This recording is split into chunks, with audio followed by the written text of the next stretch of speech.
자, 2025년 이제 다음 주 성탄 기념 예배를 제외하고 오늘이 마지막 수요 태바 워십입니다.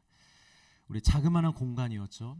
우리에게 너무나 소중했던 추억이 담긴 공간, 이 라운진 북스에서 정준경 목사님을 모시고 첫 수요 예배를 드렸었는데요. 벌써 1년이 지났습니다. 먼저 1년 동안 이 수요일 밤마다 우리에게 은혜와 또 힘을 주신 우리 하나님께 영광의 박수를 먼저 올려드릴까요? 하나님 감사합니다. 자, 그리고 또 1년 동안 이 예배의 자리를 웬만해서는 다 지키며 함께 해준 우리 서로를 향하여 좀 격려해 줬으면 좋겠습니다. 고생했습니다. 네. 물론 각자가 하나님 앞에 예배를 드리는 것이고 또 하나님의 은혜로 말미암아 우리가 나왔던 것이지만 분명히 우리가 함께 했기 때문에 또 이렇게 예배를 드릴 수 있었던 것 같습니다. 아마 다른 지체들이 수요 이 태바 워십을 결단하지 않고 그냥 어쩌다 한번 드리는 예배로 참석했다면 여러분들 또한 마찬가지로 이 예배 참석하기가 쉽지 않았을 거예요. 뭐 리더도 참석 안 하는데 저 오빠도 참석 안 하는데 목사님만 하는데 이러면서 이 마음의 시험이 많이 들었을 거예요. 조금만 피곤하고 힘들고 약속이 있으면 이 예배 참석하고 싶지 않았을 거예요. 그런데 여러분들 모두가 1년 동안 우리 태바 워십에 꼭 가자라는 마음으로 정말 웬만해서는 빠지지 않고 이 자리를 다 지켜주셨기 때문에 우리가 역시 마찬가지로, 내가 역시 마찬가지로 그렇게 예배에 참석할 수 있었던 것 같습니다. 그렇죠, 여러분? 이게 공동체의 힘인 것 같아요. 우리 서로에게 이렇게 다시 한번 인사했으면 좋겠어요. 생유라고 인사했으면 좋겠어요. 고마워요. 네, 당신 때문에 예배할 수 있었어요. 감사합니다. 네. 자, 이제 오늘 말씀을 전하도록 하겠습니다. 오늘 말씀의 제목은 미쳐라. 미칠 거면 제대로 미쳐라. 아주 미친 제목으로 하나님의 말씀을 나누도록 하겠습니다. 얼마 전에 한 노래 경연대회에 나온 심사위원들의 인터뷰를 본 적이 있는데요. 다수의 심사위원들이 이런 얘기를 하더라고요. 이번 시즌 참가자 중에 미친 사람이 좀 나왔으면 좋겠다. 노래 잘하는 사람 말고 뛰어난 사람 말고 좀 미친 사람이 나왔으면 좋겠다라고 이렇게 얘기를 하더라고요. 단순히 노래를 잘하고 기술적인 완성도가 높은 사람이 아니라 음악에 완전히 미쳐있는 사람, 완전히 음악에 빠져있는 사람, 주변의 시선, 결과, 평가 이런 거 다 잊어버리고 완전히 자기 세계에 들어간 사람. 물론 당연히 실력이 뒷받침돼야겠죠. 실력이 없는데 자기 세계에 들어가면 큰일 납니다. 그런데 여러분, 심사위원들이 왜 이렇게 미친 사람을 원할까요? 미친 사람이어야 이 현재 음악 시장에 새로운 바람을 일으킬 수 있고 또 사람의 마음을 뒤흔드는 감동을 줄 수 있기 때문입니다. 정말 음악으로 사람을 감동을 주는 사람들은요, 실력만으로 주는 건 아니더라고요. 그의 모든 삶과 그의 마음이 음악에 담길 때, 그의 영혼과 음악이 일치가 될 때 분명히 들리는 사람으로 하여금 큰 감동이 일게 합니다. 여러분, 음악의 아버지 바흐 아시죠? 이 바흐가 음악을 굉장히 사랑했는데 유명해지기 위해서 음악을 했던 게 아니었어요. 이 바흐가 신앙인이었는데 하나님 음악으로 말미암아 하나님의 영광을 드러내겠다는 신념이 굉장히 강한 사람이었습니다. 그래서 매일매일 하루에 한 곡 이상씩을 꼭 썼대요. 하나님을 생각하면서, 하나님의 영광을 생각하면서. 여러분, 곡을 쓴다는 건 창작이잖아요. 하루에 한 곡씩 매일 그렇게 창작해낸다? 여러분, 이게 쉬울까요? 이건 미치지 않고서는 할 수 없는 일입니다. 하루에 한 편의 설교를 쓰는 저도 미칠 것 같아요. 미치지 않고는 이거 할 수가 없어요, 여러분. 바흐도 미쳤던 것 같아요. 또 여러분, 베토벤 아시죠? 베토벤은 청력을 거의 잃은 상태에서도 작곡하는 걸 멈추지 않았습니다. 음악하는 사람에게 귀는 전부입니다. 가끔 눈이 보이지 않는 사람이 음악하는 것도 봤고 말을 못하는 사람이 곡을 쓰는 것도 봤지만 귀가 안 들리는 사람이 음악하는 건 거의 본 적이 없어요. 불편하지만 눈이 안 보이고 목소리가 안 나와도 어떻게든 음악을 할 수 있는데 귀가 안 들리는데 여러분, 어떻게 음악을 할 수 있겠습니까? 아예 소리를 듣지를 못하는데 말이 안 되는 거죠. 그런데 베토벤은 음악에 미쳤습니다. 귀가 안 들리는데도 음악을 포기하지 않았어요. 실제로 어떻게 그가 작곡했는지를 찾아보니까 쇠 막대기 하나를 입에 물고 피아노를 치면 이 몸과 이 공기의 진동에 의해서 이 입에 물고 있던 쇠 막대가 진동이 된대요. 그러면 진동이 일어나면 그 진동이 어디에게 가겠어요? 치아에게 가겠죠. 먼저. 그러니까 치아가 그 진동을 느끼고, 그리고 그 치아를 통해 두개골로 전달이 되고, 진동이 그 두개골 안쪽에 있는 달팽이관으로 전달이 되어서 소리를 느낄 수 있었다고 합니다. 그러니까 정말 미친 거예요, 여러분. 그렇게 음악을 한다라는 게. 뭐 결과물이 영 형편이 없다 할지라도 그렇게 음악하는 사람이 있다 그러면 여러분 박수 쳐줘야 됩니다. 대단합니다. 열정이 대단합니다. 그 의지가 대단합니다 하고 존중해 줘야 됩니다. 그런데 여러분, 결과물이 형편없는 정도가 아니었죠. 심지어 그 결과물마저도 세계 음악의 한 획을 그었잖아요. 그리고 음악만 그런 것은 아니죠. 어떤 분야이든 그 분야에서 미친 사람들이 꼭 있습니다. 또 그 사람들에 의해서 그 분야가 발전이 되고요, 변화가 되어 온 거예요. 빌 게이츠, 일론 머스크, 뭐 제가 굳이 설명하지 않을게요. 너무 기니까. 오늘 인터넷 가서 한번 찾아보십시오. 그들이 얼마나 미친 사람들인지 다 알 수 있습니다. 그리고 요리, 운동, 심지어 커피까지 그냥은 안 됩니다, 여러분. 요즘 시대에는 다 미쳐야 됩니다. 거기에 완전히 내 마음을 다 담아야만, 쏟아야만 거기에서 최고가 될 수 있는 거예요. 제가 올해 안산에 그 소그룹 세미나를 들으러 며칠 동안 갔었잖아요. 근데 거기에 대구에서 올라오신 목사님 한 분 계셨어요. 저희 조에. 근데 이분이 커피에 미쳤다고 하기는 좀 그렇고, 목사님이시니까 커피에 정말 진심이신 분이셨어요. 그래서 007 가방 같은 걸 하나 들고 다니세요. 근데 거기 안에 커피 다양한 원두, 뭐 산미부터 시작해서 고소한 원두까지 여러 가지 원두를 가지고 다니고, 또 커피를 그 자리에서 갈 수 있는 그라인더를 가지고 다니고, 그 다음에 뭐 제가 명칭은 잘 모르겠어요. 아무튼 물 빼고 다 있어요. 그 안에 모든 게 다 갖춰져 있어서 어딜 가든지 누구에게든지 최고의 커피를 선사해 주시는 분입니다. 그런 분들이 있기 때문에 커피는 그저 맥심, 그것도 꼭 화이트 맥심밖에 모르는 저 같은 사람이 진짜 커피 맛을 맛보게 되는 거죠. 또 감사하게도 요즘에는 우리 성수 형제가 새벽마다 아주 좋은 커피를 내려주고 있어서 그 커피를 마시고 있는데, 이렇게 미친 사람들이 있어야 됩니다. 자, 본론으로 들어갈게요, 여러분. 이제부터가 중요합니다. 신앙도 마찬가지예요, 여러분. 믿음도 마찬가지입니다. 미쳐야 됩니다. 그냥 해서는 여러분 할 수 없는 거예요. 그냥 해서는 도저히 감당할 수 없는 게 여러분 신앙입니다. 신앙생활을 하려면 여러분 미쳐야 됩니다. 그것도 제대로 미쳐야 됩니다. 왜냐하면 신앙은 삶의 일부가 아니라 전부이기 때문입니다. 신앙은 우리가 무엇을 선택하며 살 것인지, 무엇을 버릴 것인지, 무엇을 붙잡을 것인지, 어디를 향해 갈 것인지, 무엇을 위해 살 것인지, 누구를 위해 살 것인지를 결정하는 삶의 방향입니다. 그리고 이 방향이 여러분 우리 삶의 전부입니다. 생각해 보십시오. 아무리 비싸고 성능이 좋은 활을 가지고 있다 할지라도 활을 쏠 때 그 방향이 조금이라도 잘못되면 여러분 어떻게 됩니까? 관역에 들어갈 수 있을까요? 아닙니다. 관역에 들어갈 수 없습니다. 관역의 정중앙에 절대 들어갈 수 없습니다. 차라리 싼 걸 가지고 하더라도 관역을 정확히 보고 쏘는 게 중요합니다. 그리고 아무리 비싼 슈퍼카, 뭐 200, 300km를 달리는 그런 차가 있다 할지라도 방향이 잘못되면 결코 목적지에 도착할 수가 없잖아요. 오히려 목적지에서 더 빠르게, 더 확실하게 멀어지는 것이죠. 우리의 삶의 방향을 결정하는 신앙과 믿음이 여러분 그만큼 중요한 거예요. 가인을 한번 생각해 보세요. 동생 아벨과 같이 하나님께 제사를 드리는 열심과 행위는 있었어요. 그런데 방향이 달랐어요. 아벨의 방향은 하나님이었어요. 근데 가인의 방향은 나였어요. 하나님을 향한 마음이 아니라 나를 향한 마음으로 제사를 드렸던 거였어요.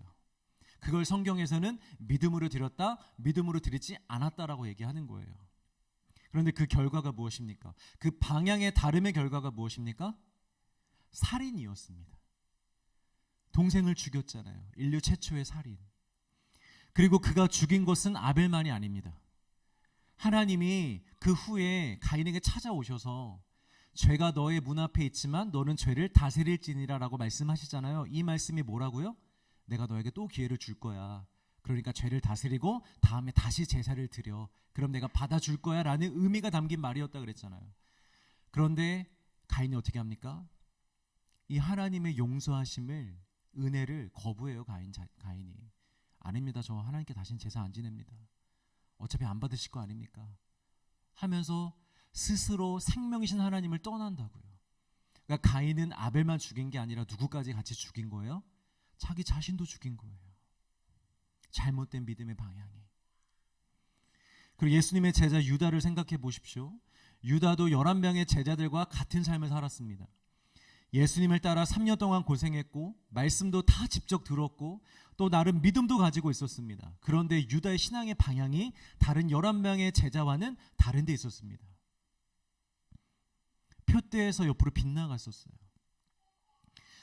처음부터 크게 빗나갔던 것은 아니었지만 점점 기울어지기 시작하더니 마지막에 예수님을 팔아버리는 데까지 기울어졌던 거죠. 유다가 처음부터 예수님을 배반을 했던 것은 분명히 아닙니다. 다른 제자들과 비슷한 이유로 비슷한 신앙으로 예수님을 따랐지만 거기에 미치지 않았어요. 다른 제자들은 미쳐 있었거든요. 근데 유다는 거기에 완전히 미쳐 있지는 않았어요. 다른 마음이 있었어요. 어떤 마음? 돈에 대한 마음.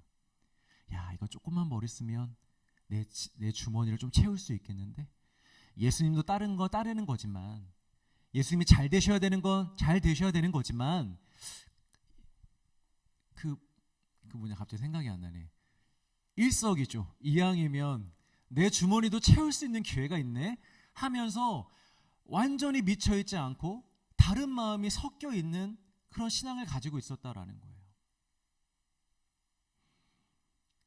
그러니까 그런 마음이 있으니까 그 마음을 알고 있는 사탄이 그 중에 유다에게 들어가서 예수님의 팔 마음을 심어줬던 것입니다. 물론 다른 제자들도 온전한 믿음은 아니었습니다. 그러나 유다와는 결이 다릅니다. 다른 제자들은 그때 당시에 정말 영적인 것을 하나도 몰랐기 때문에 서툴었던 거예요. 그래서 한 번씩 엉뚱한 생각과 엉뚱한 말을 했을 뿐이었어요. 그런데 그들의 마음은 진심이었어요. 진심으로 예수님을 사랑했고 진심으로 예수님만을 따르기를 원했고 진심으로 예수님이 잘 되시길 바랬어요. 그래서 늘 그들에게 예수님의 안전과 생명이 가장 우선순위였다고요. 비록 예수님이 잡혀가실 때 도망은 갔어도 그 이전까지의 마음은 진심이었습니다. 우리 주일에 같이 말씀 나눴었잖아요. 마지막 만찬의 자리에서 예수님이 제자들에게 뭐라고 하십니까? 너희는 내가 지난 3년 동안 여러 시험을 당하고 여러 어려움들을 만났을 때에도 항상 내 옆에 있던 사람들이잖아. 인정해 주셨어요. 너희들 진심을 내가 알아. 너희들 늘 내 옆에 있었지. 내가 아무리 힘들고 핍박을 당하고 고난을 당해도 그런 나를 떠나지 않았지. 그거 너희들의 믿음인 거 내가 알아 하면서 인정해 주셨어요. 그러나 유다는 다릅니다. 유다는 그 마음 자체가 예수님보다 자신의 이익에 더 가 있었습니다. 예수님이 잘 되시길 바랬지만 그의 마음속에 더 크게 더 자주 품고 있던 마음은 자신의 유익이었습니다. 그 결과가 우리가 잘 알고 있는 것처럼 예수님도 팔아 예수님을 죽음에 이르게 했고 가인과 같이 자기 자신도 죽이는 결과를 갖고 왔습니다. 여러분 명심하십시오. 신앙이 있어 보인다고 안심하시면 안 됩니다. 내가 신앙을 가졌다고 안심하시면 안 됩니다. 여러분. 비슷한 신앙처럼 보이지만 생명을 향해 나아가는 신앙이 있는가 하면요, 전혀 생명을 향해 나아가지 못하고 오히려 반대로 멸망을 향해 사망을 향해 뒤로 떠내려가는 신앙도 있다라는 거예요. 교회 다닌다고 예배 드린다고 봉사하고 말씀 좀 안다고 우리가 괜찮다는 증거가 되지 못합니다. 방향이 잘못되어 있으며 우리 마음 안에서 방향이 잘못되어 있으면 결국 우리 삶의 목적지는 우리가 생각한 대로 가지 않을 수 있다라는 거예요. 내 생각의 목적지는 저기였는데 예수님이었는데 나중에 가서 보니 목적지가 전혀 다른 곳에 내리게 되는 거죠. 여러분 그래서 미쳐야 됩니다. 대충 해서는 안 됩니다. 신앙생활 어설프게 해서는 안 됩니다. 완전히 빠져서 해야 됩니다. 완전히 미쳐서 해야 됩니다. 자, 여기서 미친다는 말이 감정적인 폭주가 아니에요. 즉흥적으로 쏟아내는 열정을 말하는 것이 아닙니다. 먼저는 어떠한 상황에서도 표대를 또렷이 바라보는 분명한 목적의식입니다. 이 목적의식이 있어야 돼요. 그리고 그 표대를 향하여 나아가는 길에 치러야 될 대가가 있는데 그 대가를 알고 그대로 받아들이는 것, 이게 우리에게 필요합니다. 그게 미친 거예요. 그리고 끝까지 그 표대만 바라보고 살아가는 것, 걸어가는 것, 이것이 바로 나를 바꾸고 세상을 바꾸는 참된 미침인 줄 믿으시길 바랍니다. 앞서 말씀드린 바흐, 베토벤, 머스크 등 세상에서 미친 사람들을 보면요, 다 이렇게 미친 거예요. 그냥 미친 게 아니라 그들에게는 분명한 목적의식이 있었어요. 하나님의 영광을 나타내리라, 모든 사람이 컴퓨터를 갖고 있는 세상을 만들리라 하는 그 사람들의 목적의식이 굉장히 분명했다고요. 근데 그 일을 이루는데 다 쉬웠을까요? 아니요. 너무나 고난이 많았죠. 무시하는 사람들, 욕하는 사람들, 또 상황적으로, 환경적으로 풀리지 않는 문제들 너무나 많았어요. 그런데도 불구하고 그들은 그 모든 것들을 다 감당했다라는 거예요. 포기하지 않았다라는 거예요. 미루지 않았다라는 거예요. 당장 내가 굶어 죽어도, 욕먹어 죽어도 난 이거 반드시 해낼 거야 하면서 끝까지 그 길을 걸어갔던 것입니다. 우리에게로 절대로 필요한 모습입니다. 여러분, 먼저 목적의식을 분명히 하시길 주의 이름으로 축복합니다. 하나님의 영광, 하나님의 나라, 영원한 생명, 우리 구주 예수 그리스도, 여러분 이 표대가 분명하셔야 됩니다. 이게 흔들리면 안 됩니다. 흐릿해지면 안 됩니다. 그리고 여기에 다른 목적이 어설프게 섞이면 안 됩니다. 여러분, 이런 것들도 다 좋지만, 이런 영적인 것들 다 좋지만, 그래도 하나님 저 요것만, 저것만 하면서 다른데 여러분 시선을 뺏기는 순간 우리는 금방 그 신앙의 길에서 벗어날 수밖에 없어요. 여러분, 예수님이 분명히 말씀하시잖아요. 두 주인을 섬길 수 없다. 말씀에서는 재물로만 표현했지만 재물뿐만이 아니에요. 여러분, 우리가 우상으로 삼을 수 있는 모든 것을 다 말하는 것입니다. 즉, 두 목적을 가지고 살아갈 수 없다라는 거예요.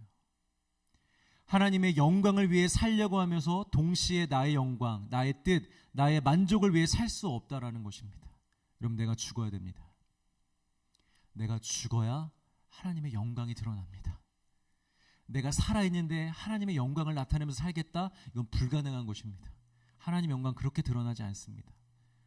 우리가 미랄과 같이 땅에 떨어져 죽어야 됩니다. 심겨져야 됩니다. 그래야만 우리 삶을 통해서 하나님의 영광이 나타나는 것이죠.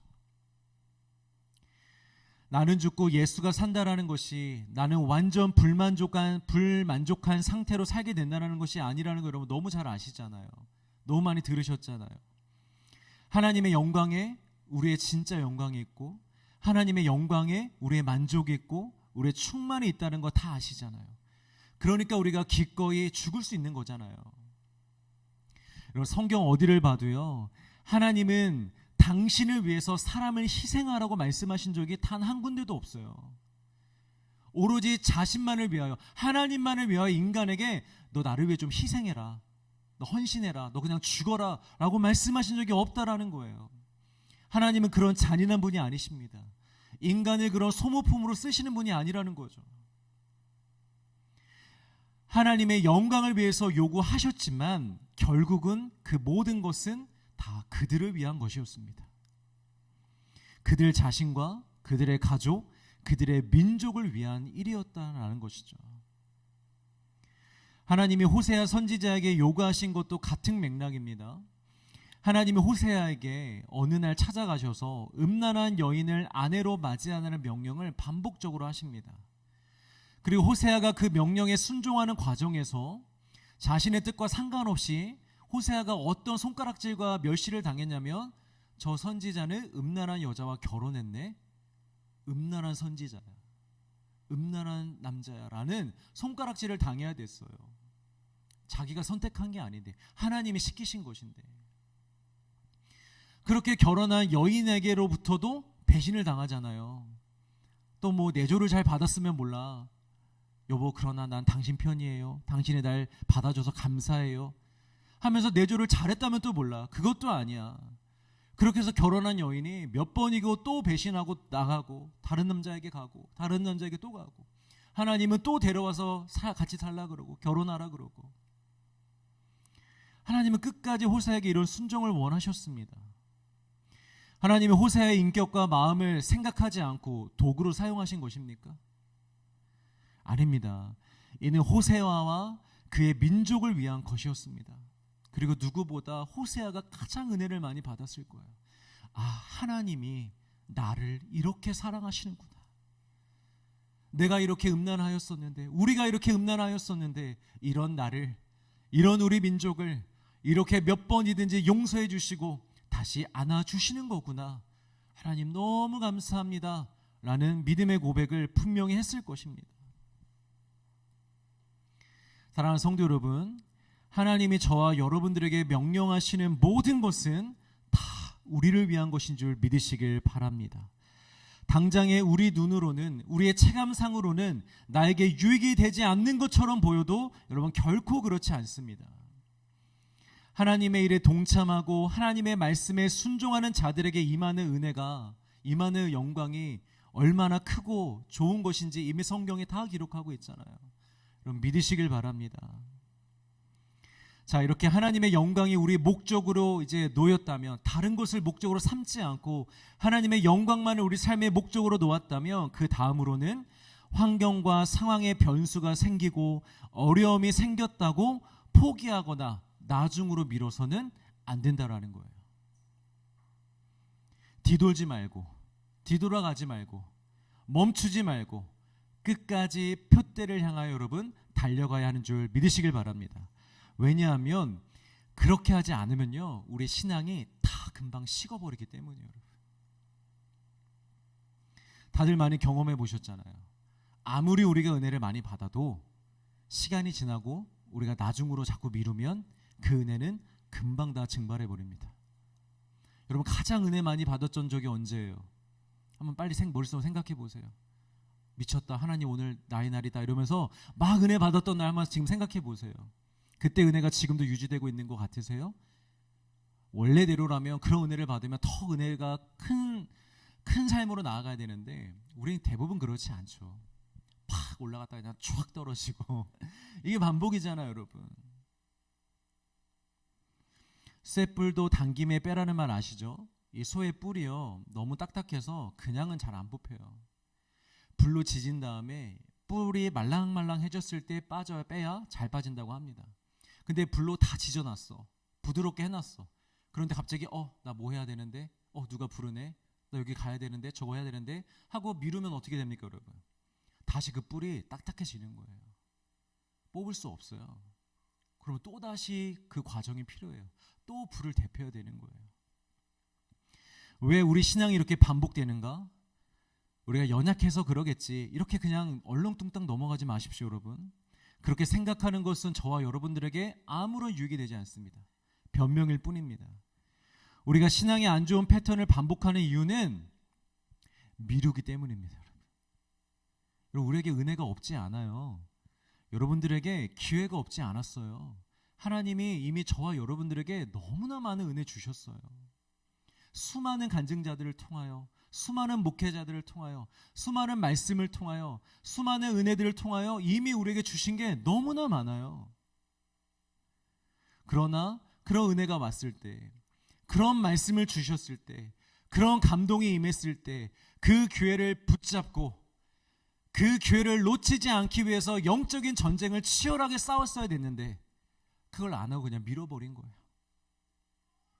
나중에 하지, 나중에 또 은혜가 있겠지, 나 좀 바쁜 거 좀 풀리면, 해결되면, 이 문제가 좀 해결되면, 나중에 좀 더 마음이 있으면 그때 그렇게 열심히 해야지 하면서 이렇게 자꾸 미루고 오다 보니까 하나님이 아무리 은혜를 주셔도, 뜨겁게 우리를 만들어 주셔도 금방 다 식어버린 거예요. 여러분, 자, 여러분, 분명한 목적의식, 그리고 어떤 상황에서도 그 목적을 놓지 않고 끝까지 붙잡고 살아가는 힘, 이게 필요합니다. 그런데 이런 삶이 어떻게 가능하겠습니까? 미쳐야 된다라는 거예요. 평소와 같은 우리 마음이면 안 된다라는 거예요. 지금까지 하는 다른 마음, 완전히 거기에 빠져야 한다라는 거예요. 거기에 빠지지 않고서는, 거기에 나를 던지지 않고서는 우리 절대 여러분 그런 삶 못 삽니다. 죽었다 깨어나도 못 삽니다, 여러분. 하나님이 은혜를 주셔도 못 삽니다, 여러분. 우리가 우리를 자신을 던지지 않으면. 사무엘 6장에 보면요, 다윗과 그의 아내 미갈에 대한 이야기가 나옵니다. 하나님의 임재를 상징하는 언약궤가 다윗성으로 돌아올 때 다윗이 그 사실이 너무 기뻐서 막 춤을 추잖아요. 그 감격이 얼마나 컸던지 막 춤을 추면서 바지도 다 내려가고 말도 아닙니다. 그런데 미갈은 달랐죠. 사무엘하 6장 16절을 같이 읽겠습니다. 시작. 여호와의 궤가 다윗성으로 들어올 때 사울의 딸 미갈이 창으로 내다보다가 다윗 왕이 여호와 앞에서 뛰놀며 춤추는 것을 보고 심중에 그를 업신여기니라. 제가 한 책에 보니까 이 장면을 이렇게 설명하더라고요. 다윗과 미갈의 차이가 무엇이냐?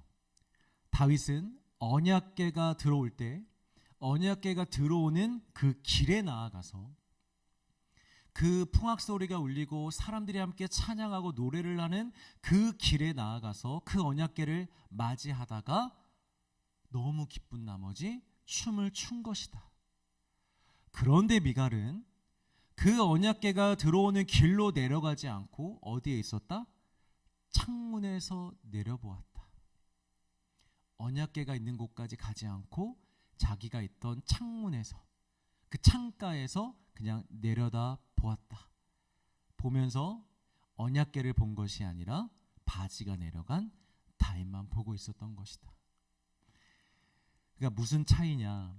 다윗과 같이 하나님에게 적극적으로 나아간 사람은, 하나님 앞에 나아간 사람은 기쁨에 춤을 추게 되지만, 같은 공간 안에 있고 같은 일을 보고 있고 같은 일을 경험하고 있음에도 불구하고 내가 있는 곳에서 더 이상 나아가지 않고 그 자리에서 그냥 지켜만 보는 사람들, 구경만 하는 사람들은 절대로 그 기쁨을 누릴 수 없다라는 거예요, 여러분. 이 말씀이 이해가 가십니까? 그리고 이런 미갈의 결국이 어떻게 되는지 아세요? 사무엘하 6장 23절입니다. 시작. 죽는 날까지 그에게 자식이 없으니라. 이건 여러분 단순한 저주가 아니에요. 당시의 문화로서 한 여인이 자녀가 없다라는 건 엄청나게 큰 저주였습니다. 그래서 한나가 그렇게 울었잖아요. 자녀가 없어서. 한 여인으로서요, 이 땅에서 누릴 수 있는 권리와 축복과 기쁨을 다 빼앗긴 거예요. 자녀가 없다라는 건. 그러니까 앞으로 미갈은 평생 동안 기뻐할 일이 없는 삶을 살게 되었다라는 거죠. 반대로 하나님에게 완전히 빠져 있었던 다윗, 하나님에게 자기 자신을 완전히 던졌던 다윗은 어떻습니까? 그의 평생 동안 여호와로 말미암아 즐거워하며 기뻐하며 춤추는 인생을 살았습니다. 우리 수많은 시편을 보면 알잖아요. 물론 어려움이 있었죠. 어떻게 좋은 일만 있겠어요. 왕인데 힘들고 아프고 어려운 일 다 있었죠. 그러나 그런 상황 가운데도 여호와 하나님으로 말미암아 즐거워하며 기뻐하는 인생을 살게 되었다라는 것입니다. 유명한 책이죠. 팬인가 제자인가. 여러분, 팬이 되지 마세요. 구경꾼이 되지 마십시오. 구경꾼은 잠시는 볼 수 있지만 결코 그것을 내 것으로 만들 수 없는 사람입니다. 가질 수 없는 자들이에요.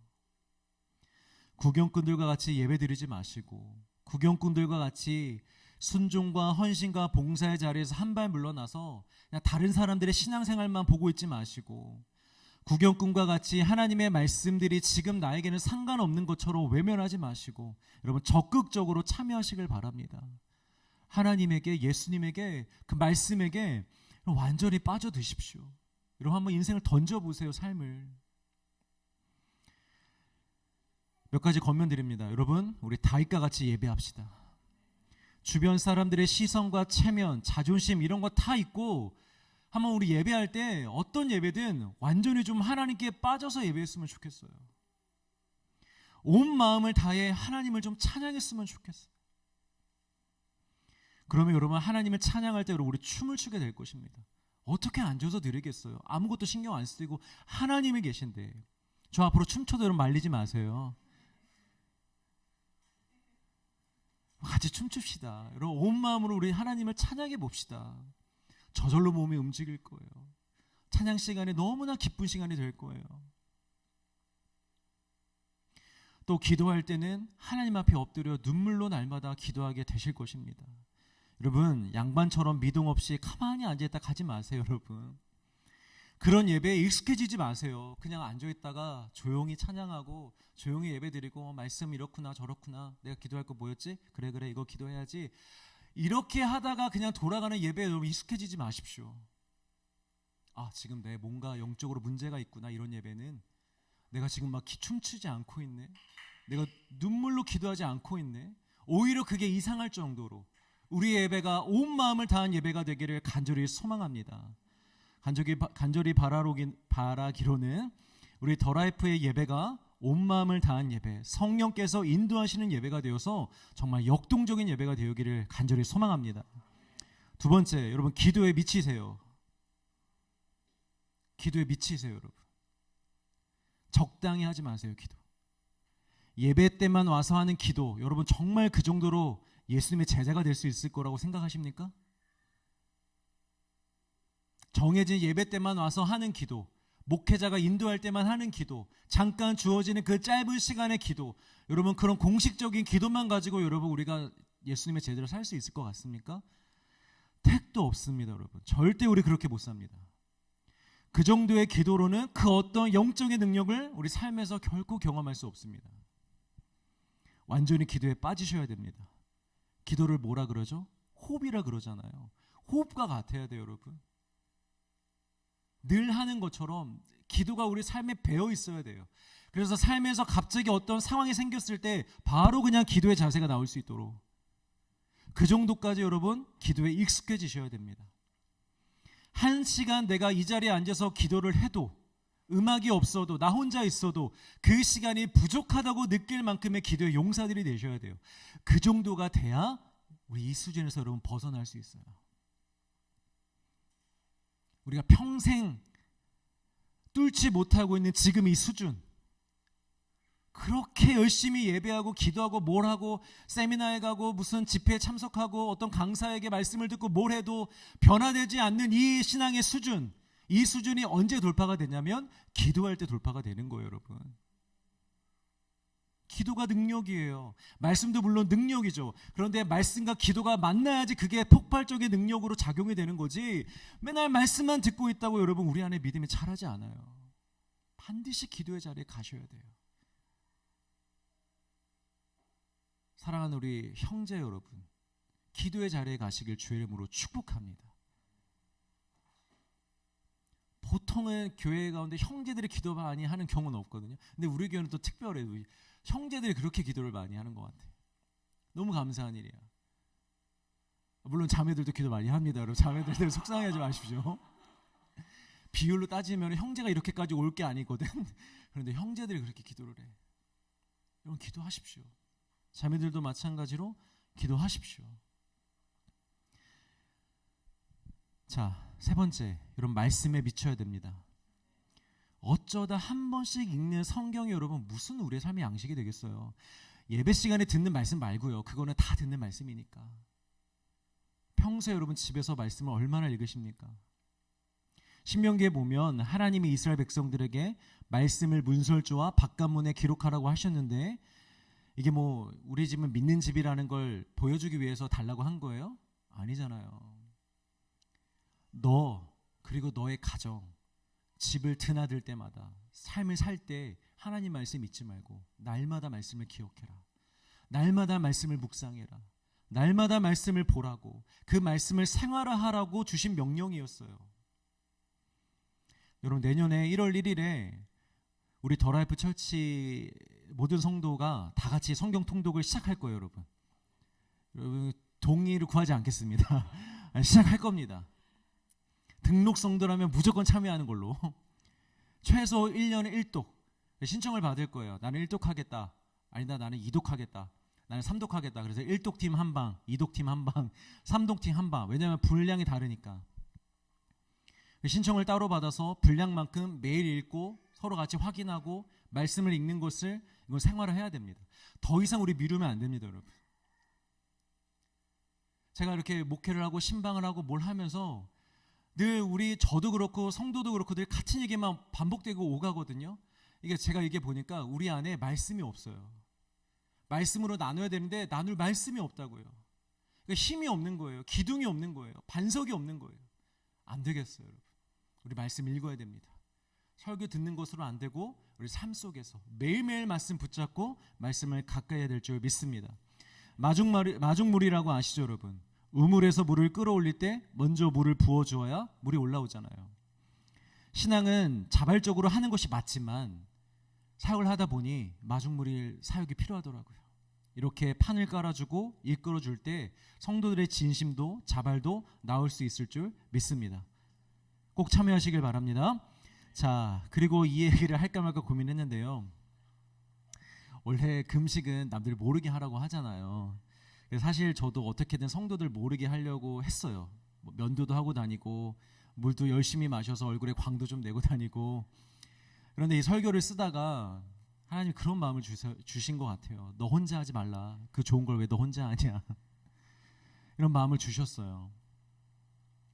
그리고 우리 성도님들이 식당에서 참 맛있는 걸 많이 잡수시는데 제가 매번 거절하기도 그래. 자꾸 나보고 나오라는데 나 금식해야 되는데 이렇게 얘기하기도 어렵고.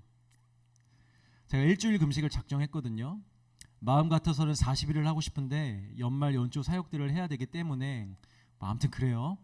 그래서 하나님께 기도할 때 하나님 식당에서 1인분 같은 2인분 달라고 하듯이 40일 같은 일주일로 보내게 해달라고 그렇게 기도하고 금식을 시작했습니다. 여러분, 이 연말에 제가 왜 금식을 시작했느냐? Crazy about God, 하나님께 미치기 위해서예요. 그냥 쏘쏘하게 그냥 평범하게 이 연말을 보내는 게 아니라 이 개척교회 목사가 Crazy about God, 하나님에게 미치기 위하여.